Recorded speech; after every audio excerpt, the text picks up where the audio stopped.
Comenzamos, señoras y señores, la tertulia en este miércoles, que es 17 de mayo del año 2023. Están todos acá, 100% presencial la mesa. Voy con los saludos. Patricia González, buen día. Buen día, un gusto. En el otro rincón, así en diagonal, Gloria Robaina, ¿cómo te va? ¿Cómo están? Buen día. Y en las otras dos ubicaciones de la mesa, Agustín Iturralde. Bueno, también en diagonal, sí, claro. Esta es la diagonal masculina. Agustín Iturralde, buen día. Buen día, Briano. Y David Uriarte, ¿cómo te va? Buen día, ¿cómo están? Bueno, tenemos un par de temas para charlar. Uno de ellos, obvio, absolutamente obvio por estas horas. El Poder Ejecutivo anunció ayer una serie de medidas para mantener el suministro de agua potable en la zona metropolitana mientras no lleguen las lluvias.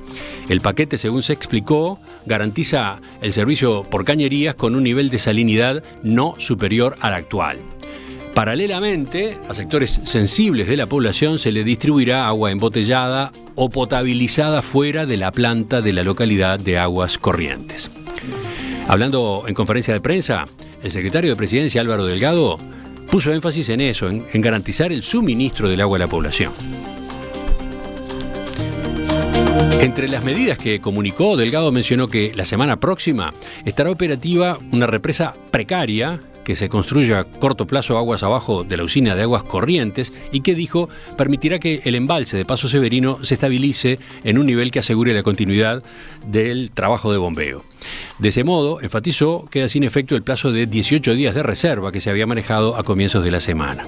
Se dará continuidad así al agua en el sistema sin aumentar los niveles de sodio que hoy tiene. Por otro lado, para los sectores que requieren agua de mayor calidad, se comprará una planta desalinizadora a partir de una recomendación de la UTEC. Esa planta estará operativa la semana próxima para producir 150.000 litros de agua potable por día. También se recurrirá a la central de ciclo combinado que UTE tiene en Puntas del Tigre y que dispone de tecnología de ósmosis inversa para desalinizar agua, en ese caso proveniente del río de la Plata. Por otro lado, se habilitó una planta embolsadora de OCE para sachets de agua que va a ser provista por usinas potabilizadoras que se han instalado fundamentalmente en Quillú, Balneario Argentino, La Floresta o Pan de Azúcar. Respecto a los sectores más vulnerables y de riesgo, el secretario de la Presidencia destacó que los CAIF de todo el país y los centros del INAO están ya recibiendo agua embotellada. La misma medida se tomó para las 477 escuelas de la ANEP en la zona metropolitana. Sumado a ello, Delgado informó que se le dará agua embotellada de otras fuentes que no son de la zona metropolitana a residenciales y hospitales del área. Además recordó que el MIDES ya está garantizando el consumo de 2 litros de agua embotellada diarios en menores de 2 años y en mujeres embarazadas que sean beneficiarios del programa Asignaciones Familiares del Plan de Equidad en Montevideo y Canelones. Se mencionó también que el gobierno está evaluando aplicar estímulos tarifarios para la gente que está contribuyendo a un consumo responsable de agua de OCE y dijo que se van a monitorear los precios del agua embotellada, ya que se constataron valores que no se ajustan a la realidad. Aseguró que el gobierno tiene todo listo para instrumentar la importación de agua embotellada sin impuestos ni tasas si fuera necesario. Bueno, este es un resumen muy apretado de los anuncios de anoche en las horas previas a la interpelación que tiene lugar hoy en el Senado de la República. ¿Cómo vieron este panorama? ¿Quién empieza? Nosotros creemos que tiene que empezar David. Todos se confabularon antes de empezar. Bueno, habla David Uriarte, sí, en realidad, abogado, que tiene una trayectoria en OCE, ¿no? ¿Estuviste cuántos años en el directorio? 8 años y medio. Estuve como secretario general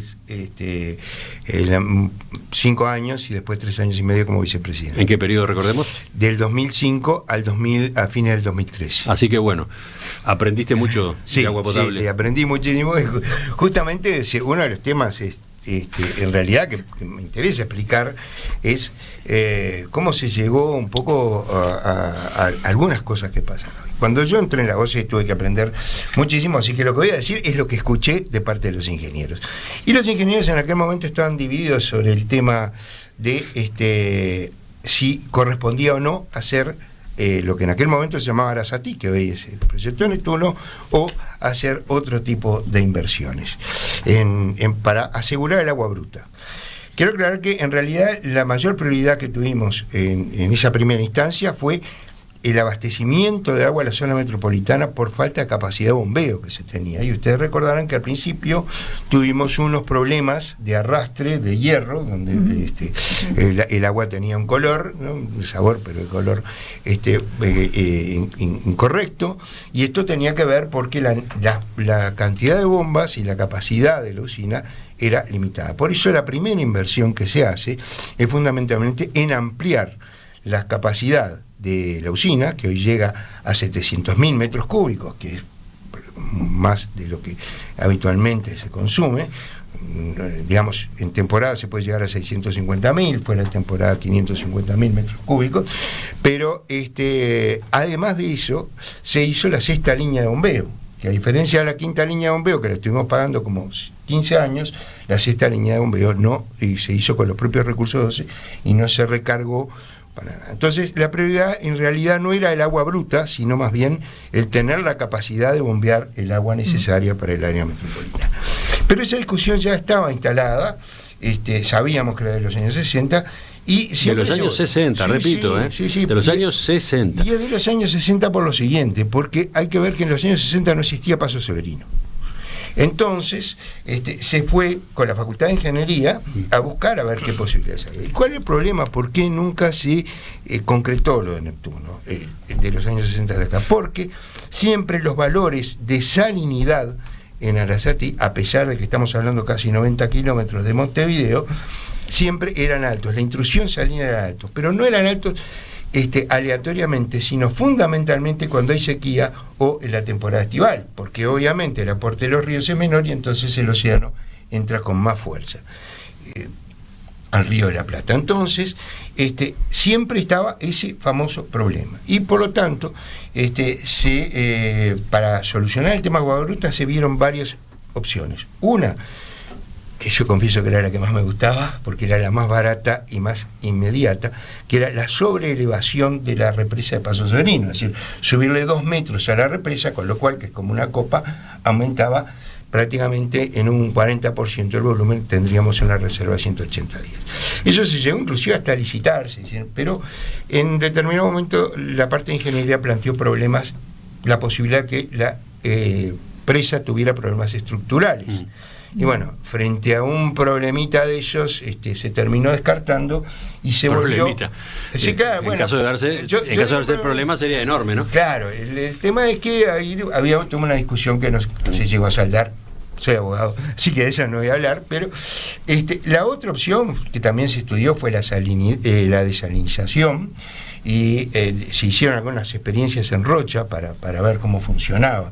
El problema es que la desalinización consume muchísima electricidad y además tiene unos problemas mecánicos, los filtros, osmosis inversa, estamos hablando, ¿no? Sí. Entonces, ahí estás en el dilema que ha pautado buena parte de esta discusión, porque recordemos,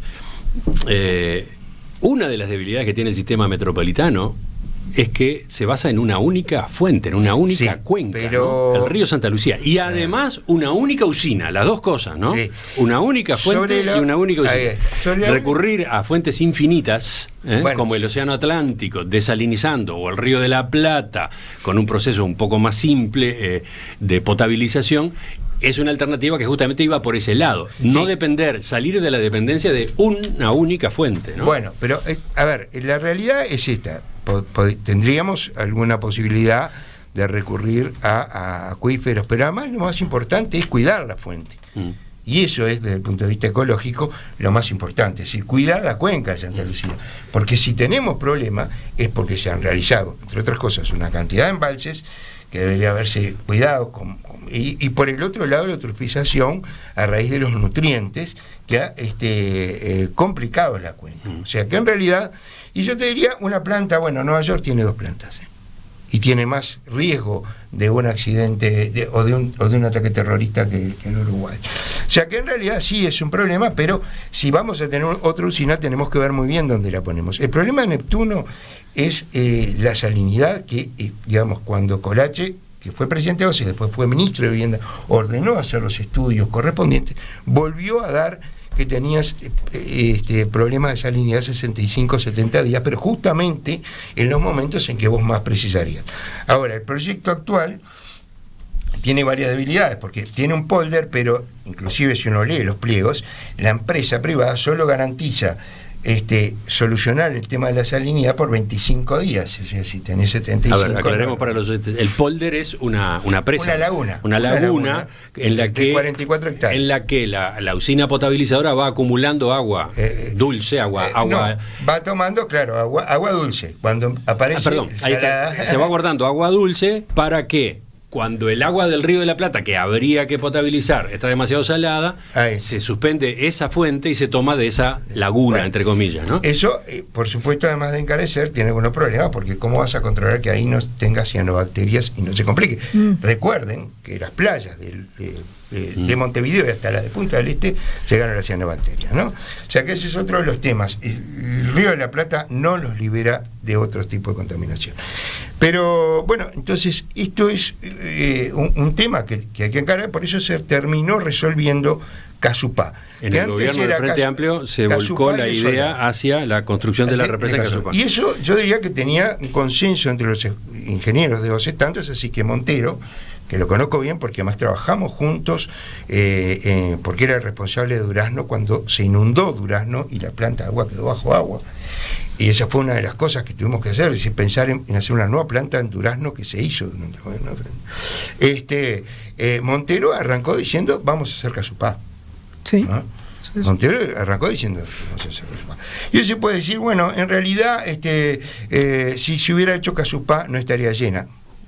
Puedo discutir eso, pero... Eso es lo que dice Montero hoy, ¿no? Eso es lo que dice Montero hoy. Pero no se habría llegado de ninguna manera con el proceso de construcción. Pero vamos a suponer que eso fuese así. La pregunta que yo tengo hoy para hacer es, muy bien, pero si se hubiera hecho Casupá y no estuviera llena y no la pudiéramos usar hoy, por lo menos estaba hecha, y entonces cuando venga el niño y llene las represas, no vamos a tener más problemas. O sea, ahora, si nos ponemos a construir Neptuno, vamos a tener para 3 o 4 años de construcción.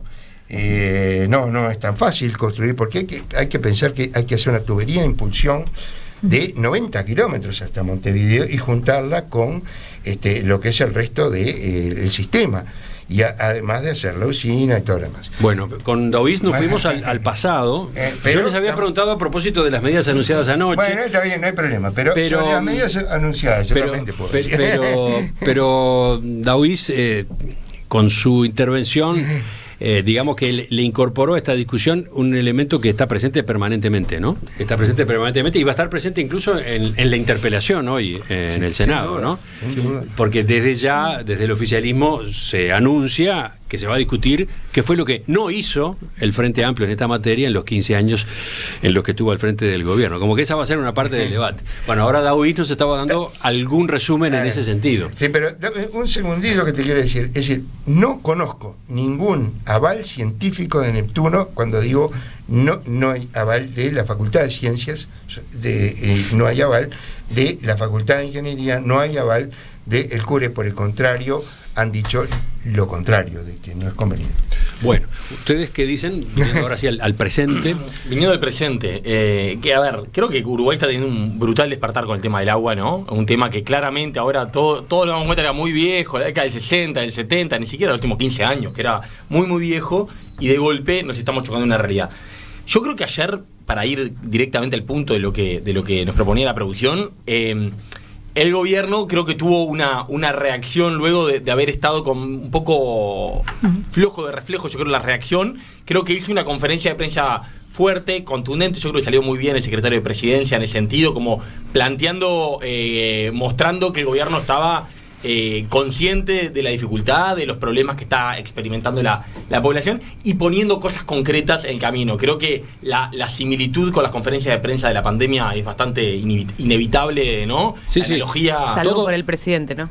No, al revés. Todos volvimos a marzo, abril del 2020 con aquellas conferencias de prensa en las que Álvaro Delgado era el protagonista. En algunas estaba el presidente también, pero hubo varias otras en las que el protagonista era Delgado, ¿no? Sí, era Delgado con los ministros del caso. Pero eso es cierto, la anotación de Patricia fue todo un comentario, ¿no? ¿Por qué el presidente no aparece?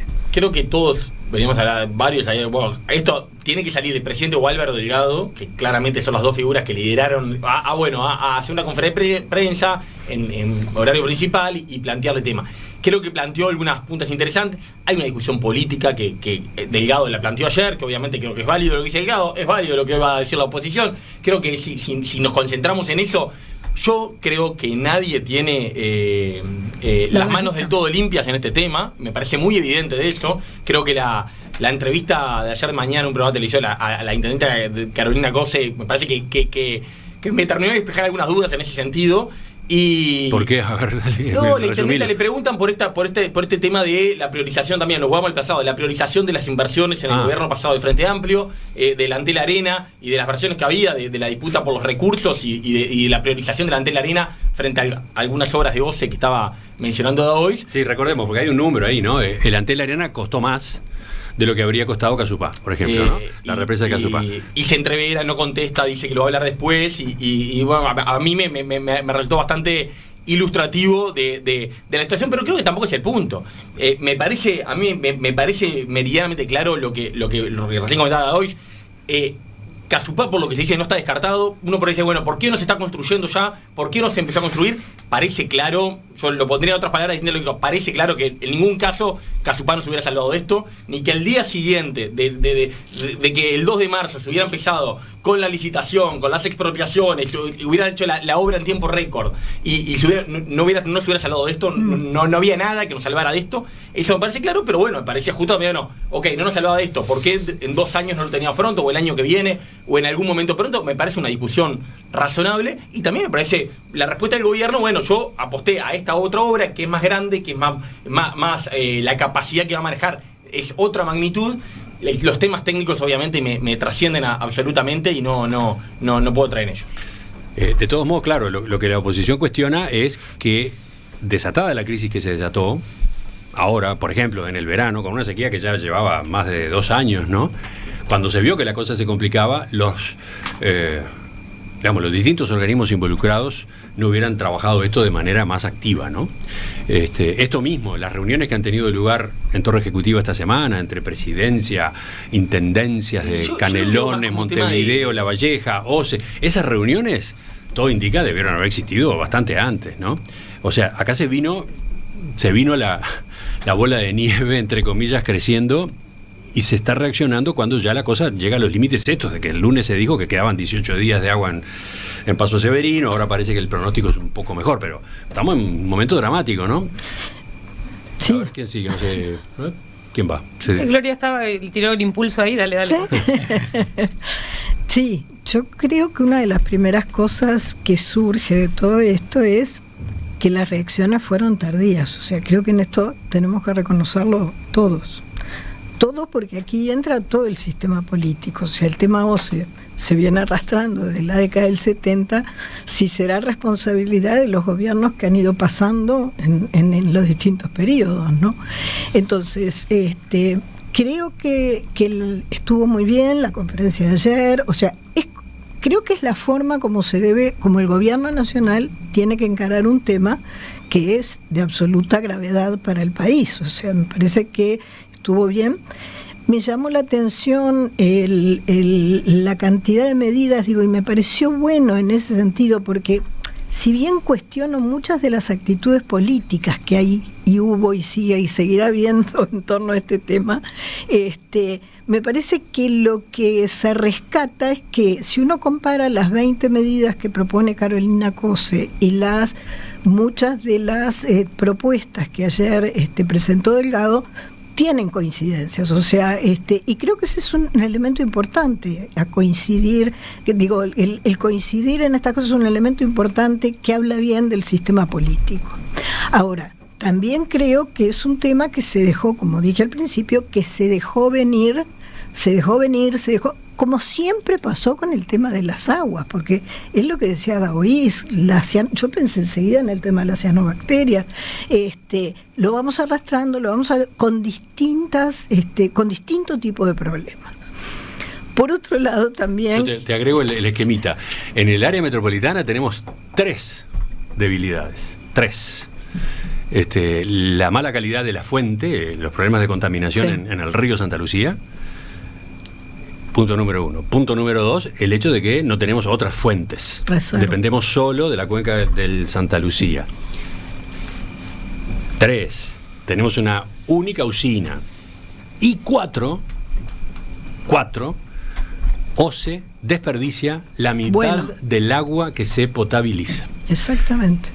Y eso es estructural también. Sí. Eso viene, no sé desde qué década, Es que el 90 por lo menos. Igual Es un entiendo tema- que todo no se puede, ¿no? Hay una parte que tiene que perderse. Hay más o menos un 30%, un 35% que todas las empresas de agua del necesario. mundo lo pierden. Porque es incontrolable. Pero igual, siempre, para OCE siempre fue un problema el nivel del 50, ¿no?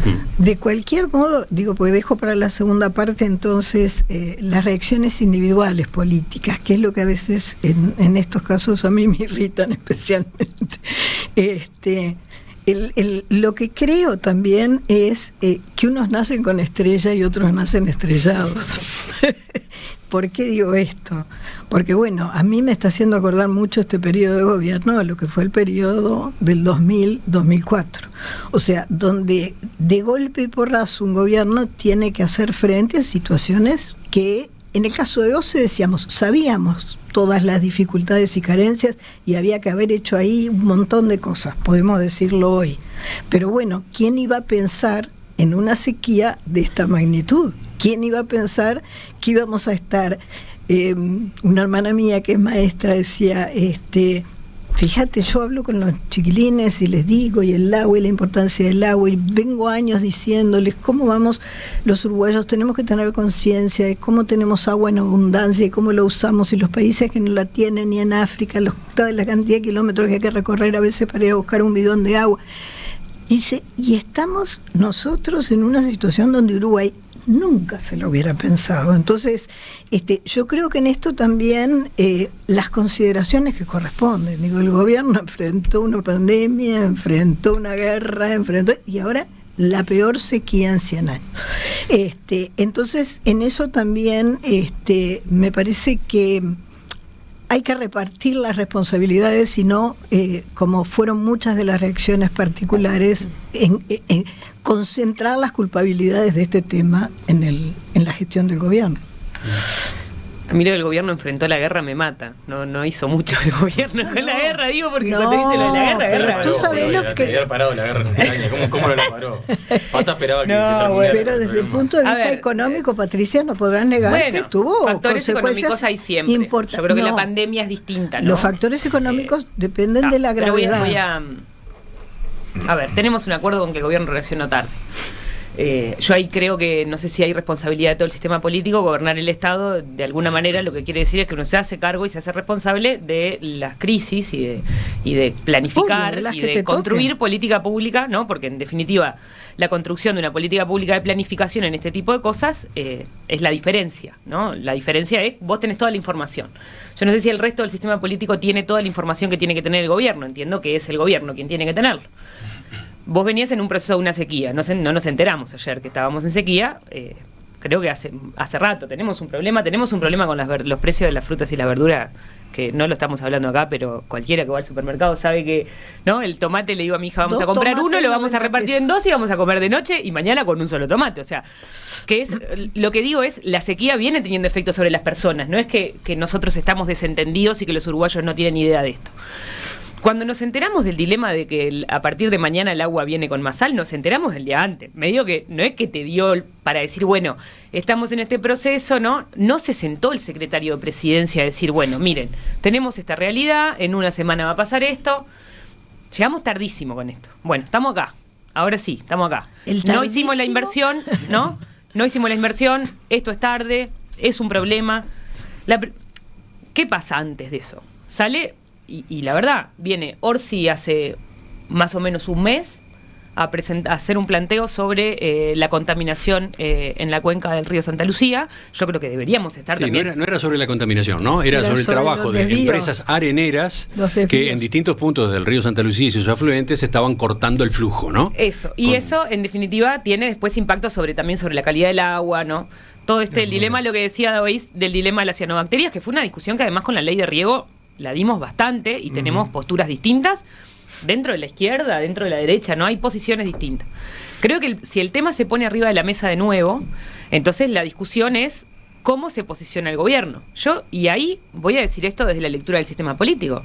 Yo vi a las intendencias mucho más ocupadas que al gobierno nacional, que recién hace una conferencia de prensa ayer, cuando hace una semana, que el único tema que hablamos nosotros, ¿no? En todos lados, en el supermercado, en todos lados, es sobre el agua, ¿no? Entonces, y después pasa lo que dicen nosotros los ministerios, ¿no? Hoy estaban buscando y releyendo cosas que leí en estos días, más allá de la declaración de Montaner sobre que hay que dejar de comprar coca y tomar agua, que es desafortunada, pero bueno, nos pasa a veces que hay gente que sale con declaraciones desafortunadas, sumamente desafortunadas. No entremos a ese nivel de la discusión. ¿Me dejás terminar? Yo te escucho y pido lo mismo.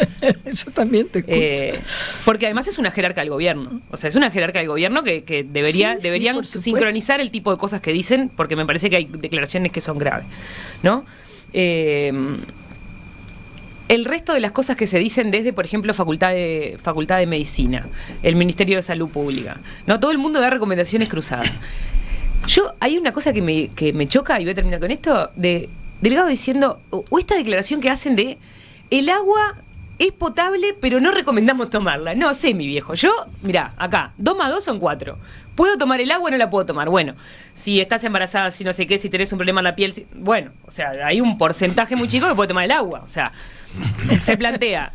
Claro, no, pero lo que digo es, siento que me toman el pelo cuando dicen el agua es potable, pero se recomienda no tomarla. Bueno, si se recomienda no tomarla, entonces tendríamos que no tomar agua, entonces deberíamos estar resolviendo cómo toman agua la mayoría de las personas. No solo cómo tomamos agua, cómo tomamos mate, cómo cocinamos, cómo tomamos café, cómo tomamos el té. Ese es un problema que tenemos en este país, y las declaraciones que vienen del Ministerio de Salud Pública, del gobierno, de Presidencia, son contrapuestas. Entonces deberíamos tener claro, todos y todas, cuál es la realidad en la que estamos. Y en eso me gustaría escuchar también al resto sincronizados y todo el mundo diciendo lo mismo. Y no la presidenta o la vicepresidenta de OCE diciendo una cosa, el secretario de Presidencia diciendo otra cosa, el Ministerio de Salud Pública diciendo otra cosa, y todo el mundo dice cosas distintas. Y la gente no sabe. Y eso es una verdad. Pero a ver, es una impresión que yo creo que comparto con mucha gente, de que no tenemos idea qué es lo que podemos hacer o lo que no. Parece bastante claro que el agua, con lo importante que es, con lo fundamental que es, con lo esencial que es para la vida, debería ser una política de Estado en Uruguay, ¿no? Ese es un ejemplo clarísimo de una política que debería conjugar los acuerdos y la coordinación de todas las fuerzas políticas, desde siempre. Sí. Desde siempre. Pero no ha pasado. En determinado momento lo fue, Mira no. Que yo, por lo menos yo tengo un muy buen recuerdo de Chiesa, que integraba el directorio por la oposición en ese momento, y con el cual coincidimos prácticamente todas las inversiones que se hicieron. Sí, pero estás hablando del directorio de OCE. Sí. Y yo creo que esto va más allá del directorio de OCE. Va más allá. Es un tema de gobierno. ¿Por qué? Porque OCE muchas veces está limitada por el nivel de inversiones que se le autoriza. De acuerdo. Entonces, OCE hace lo que puede dentro del margen que le dejó el Poder Ejecutivo, ¿no? Sí. Y es clarísimo que OCE debió haber invertido mucho más hace décadas, ¿no? Hace décadas. Y en este gobierno también. También en este gobierno, ¿por qué se acepta el proyecto Neptuno? ¿Por qué sirve el proyecto Neptuno, entre otras cosas? Porque no cae a nivel fiscal. Ahí está, porque va por el mecanismo de iniciativa privada. Que es muy discutible que sea aplicable. Pero. Y no implica aumentar la deuda de OCE en el corto plazo, digamos, ¿no? No requiere mayores inversiones. País. Claro, no requiere mayores inversiones de OCE, porque el presupuesto de OCE está topeado en esa materia en este periodo de gobierno. Entonces, sirve el mecanismo ese, entre otras cosas, por ese motivo, ¿no? A ver, yo estoy totalmente de acuerdo, y creo que si algo nos debería servir es darnos cuenta el problema, magnitud del problema que tenemos, y no hacer lo que, con mucho respeto, mi amiga Patricia para mí acaba de hacer. Que creo que, a ver, si hay que ponerlo en ese tipo de términos, hay que ir a un terreno que pensé que no íbamos a ir, pero vamos a ir ahí. Este gobierno no podría haber hecho nada para evitar este problema. Totalmente. Nada. Este problema, si hay una responsabilidad, es de las administraciones anteriores. Si hay que ponerlo en esos términos y llevarlo a la politiquería, es de las administraciones anteriores, sí, porque ninguna obra, ni la de Casupá, empezada el 2 de marzo, los plazos récord, con licitaciones en tiempo récord, con expropiaciones en tiempo récord, hubiera permitido llegar a esta sequía con Casupá pronto, que supuestamente... Que si 3 meses antes te das cuenta, no se les caía una idea. No, para déjame terminar. Como decís, si estás tan celosa del tiempo... Perdón. Otra cosa es que yo comparto que la comunicación con el del gobierno no fue óptima, ni mucho menos. Una campaña de bien público solicitándole a la población que ahorrara en el consumo de agua potable llegó meses tarde. Era necesaria hace 2 meses, por lo menos. En el verano... Lo que pasa es que teníamos la de la baja de los impuestos. Bueno, pero estábamos con la de la baja de los impuestos, verano, ¿no? Ahí tenés una Ahí tenés una decisión política enormemente discutible. Cierro. Lo que yo creo que tenemos que hacer, y creo, y con esto comenta Emiliano, que probablemente el gobierno no estuvo ágil con las inversiones tampoco en estos años, a pesar de que nada hubiera evitado esto, probablemente no estuvo ágil con las inversiones, y deberíamos pasar la página. Para mí no es un tema para interpelación política como la que vamos a ver hoy. Tampoco me gusta el estilo de esto es todo de las administraciones anteriores, pero bueno, entiendo que el juego político es así, tampoco hay que dramatizarlo. Ojalá podamos pasar la página y mirar un poquito por arriba de esto. Sí, perdón, un ejemplo. Una de las medidas que se anunció ayer, que también le había propuesto Carolina Cose unas horas antes, es que a los efectos de reparar las roturas de cañerías y por lo tanto evitar lo máximo posible las pérdidas de agua, trabajen de manera coordinada OCE y las intendencias, ¿no? Histórico problema. Haya coordinación, ¿no? Y suma de esfuerzos y de personal. Histórico problema, te puedo escribir un libro de eso. Pero algunas veces lo hemos hecho, sobre todo cuando es obra nueva. El problema es que cuando en las roturas eso es muy difícil. Es muy difícil porque obviamente cuando se hizo la carpeta no estaba rota, cuando se rompe tenés que romper la carpeta fática y la intendencia te demora los permisos cuando y la gente considera que le tomas el pelo cuando le rompe la calle. Que a mí me interesa plantear. ¿Qué te parece? Solucionar de la manera más rápida posible las roturas cuando resulta que a OCE le falta personal a esos efectos, es una medida que tendría que haberse instrumentado hace meses, ¿no? Hay algo sobre lo que estaba diciendo Agustín que me interesa remarcar. Y yo te voy a poner un ejemplo que es, si ustedes vieron las zonas más oscuras de la Segunda Guerra Mundial, ¿cuál es el consejo que le dan a Churchill? Que es lo que díganle la verdad a la gente. Y nuestra Constitución, gracias al artículo 47 que se votó en la reforma constitucional del 2004, estableció la participación social de la gente, o sea, de la sociedad, en la planificación, el control y la gestión del agua. Entonces, con la ley 18.610 están establecidos los consejos regionales.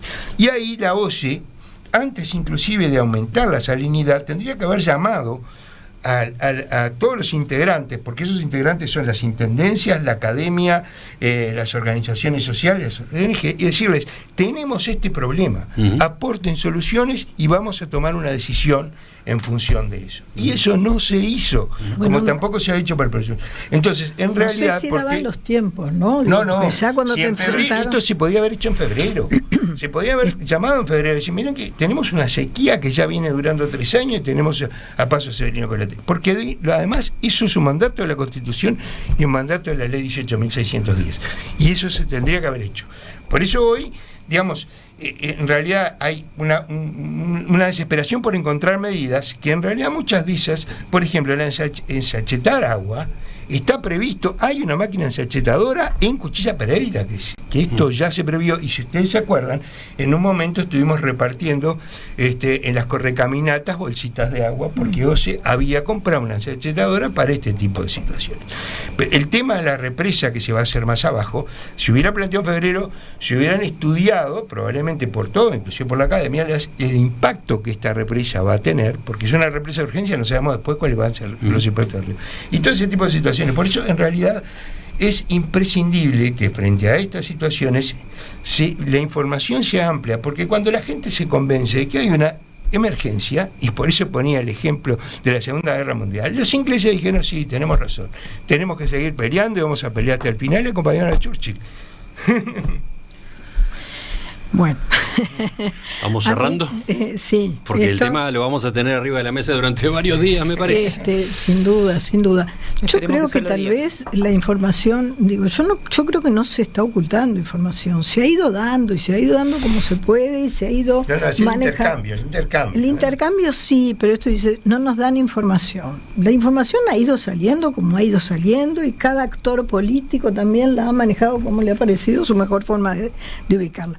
Pero digo, para terminar un poco, yo vi una gran diferencia, viví muy de cerca todo lo que fue la crisis del 2002 y Realmente, por eso decía lo de las actitudes humanas. Cuando empieza todo este tema a hacerse público, al salir a los medios, a tomar conciencia de la gravedad en la que estábamos, me parece que las reacciones de la oposición jugaron en la chiquita, como le gusta decir a la intendenta. Y esto lo digo porque, Patricia, si tú entras a jugar, si tú entras a ponerte en ese plano de discusión, yo también puedo decir, Cosi acá la primera reacción que tuvo fue decir, después de la que salieron, no en la conferencia de ayer, en la anterior, acá hubo mala gestión del tema, como si yo hubiera gestionado muy bien el tema de la Antelarena. Entonces, la verdad es que hizo mucho más Carolina Cosi que el resto de la con esa soberbia, ¿viste? Con esa soberbia, con esa exigencia, traigo 20 medidas y me tienen que dar respuesta de todas. Entonces, esa altanería, esa forma, el PIT-CNT planteando una movilización para el jueves por este tema, lo que decía Agustín, la interpelación. Este sistema político, mejor dicho, la oposición del actual sistema político, no está jugando como tendría que jugar si se viera la política por lo alto. El gobierno está haciendo lo que tiene que hacer. Si se viera la política por lo alto y se priorizara como se debe el país. O sea, aquí lo que no hay, y acá la oposición, como siempre, jugando a ver qué votos o qué posiciones consigue para ganar las próximas elecciones, que es lo único que tienen en la cabeza. Miran tan alto que están lejísimos la gente, me parece, ¿eh? De tan alto que están mirando. Ustedes están cerquísimos. No, de verdad lo digo. O sea, lo digo porque me parece que... Y digo esto saliendo... Mira, o sea, Patricia, tratemos de razonar una cosa, pero vos me decís... Me lo planteás personal. Yo lo que te quiero decir es... Porque entras en esa guerrilla... Yo no estoy entrando en nada, Gloria. Yo lo que te estoy diciendo es... En la que el asunto es culpar a los demás. Pero tú tenés que dejarme terminar de hablar. Cerramos. Es un tema político. Una cosa. Que yo vengo en esta conversación, yo juego en Instagram bastante, y ayer estuve tirando una cosa de, bueno, ¿qué está pasando entre la sal y la gente? Y hay miles de cosas, las plantas, el pelo, la piel, las botellas, los animales, ¿no? O sea, en la cotidiana es lo que estamos conversando, hay impacto. Bueno, démosle bola a la gente que está planteando eso. Seguimos en la actualidad, ahora sí en el terreno totalmente político, por ahí iremos en los próximos minutos.